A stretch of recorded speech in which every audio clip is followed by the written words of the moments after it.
తాలింపు వేస్తే ఎంత అందంగా ఉండాలంటే చట్నీ అసలు వంట అంతా తాలింపులోనే ఉంటుంది. హాయ్ నమస్తే. ఈరోజు మనం పుదీనాను కొత్తిమీరతోటి రోటి పచ్చడి ఎలా చేసుకోవాలో చూపిస్తాను. మెంతులు వేసుకుందాం. ఫస్ట్ వేగుతుంటుంటేనే మనం కొంచెం ఒక స్పూన్ పల్లీలు, కలర్ మాట ఉండగానే మనం కొంచెం ఒక స్పూన్ 1.5 స్పూన్ నువ్వులు తీసేద్దాం. ఇక మంచి రంగు వస్తున్నాయి. తీసేసి మనం ఒక బౌల్లో పోసేసుకుందాం. మిర్చి వేయించడానికి నూనె వేసుకుందాం. పచ్చిమిరపకాయల కారాన్ని బట్టి పచ్చిమిర్చి వేసుకోవాలి. నేను ఒక 7 వేస్తున్నా. తుంపేయండి, లేకపోతే పేరుతో ఇలా వేగుతుంటేనే ఎండుమిర్చి వేసేసుకోవాలి. తినే కారాన్ని బట్టి వేసుకోవాలి. మిర్చి వేగుతున్నాయి, తీసేస్తున్నాను. స్టవ్ సిమ్ మీద పెట్టుకోవాలి. కడుక్కున్న ఆకుకూర ఉంటుంది కదా, పుదీనా ఉన్న కొత్తిమీర వేసేసుకుందాం. కొంచెం పాడలు ఉంచుకోండి, పాడలు ఉంటేనే బాగుంటుంది. ఇవి ఎందుకంటే వేయించేసుకుందాం. ఒకసారి కలిపేసుకొని పైన మూత పెట్టేసి, బాగా వేయవద్దు, కొంచెం ఆకుకూర మగ్గాలంతే. దీని మీద మూత పెట్టేసుకుందాం. పచ్చడిలోకి చింతపండు నానేస్తున్నాను, లేకపోతే మొత్తం టమాటాలు కూడా వేసుకోవచ్చు. నేను చింతపండు వేస్తున్నాను. చింతపండు కడిగేసి నానబెట్టేసుకున్నాను. ఎంత దగ్గరకు వచ్చేసిందో కూర చూసారా?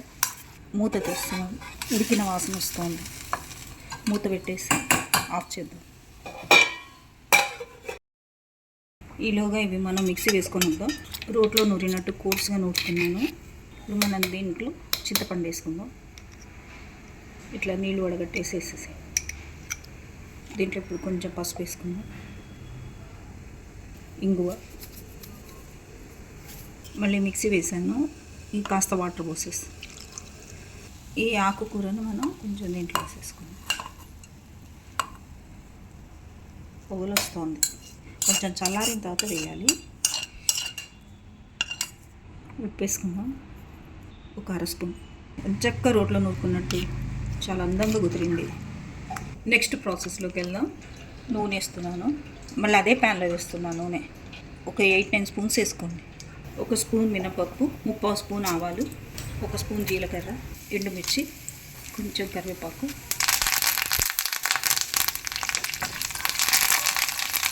తాలింపు వేస్తే ఎంత అందంగా ఉండాలంటే చట్నీ అసలు వంట అంతా తాలింపులోనే ఉంటుంది. మంచి ఇంగు వేసుకుందాం, కొంచెం ఎక్కువ వేసుకో. 1/2 స్పూన్ మెంతి.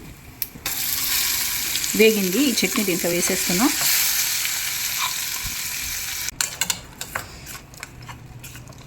పోపు చేసుకున్న తర్వాత దీంట్లో చట్నీ వేసేసి కలుపుకొని మనం సర్వింగ్ బౌల్లోకి తీసేసుకోవడమే. చాలా చాలా టేస్టీగా ఉంటుంది పచ్చడి.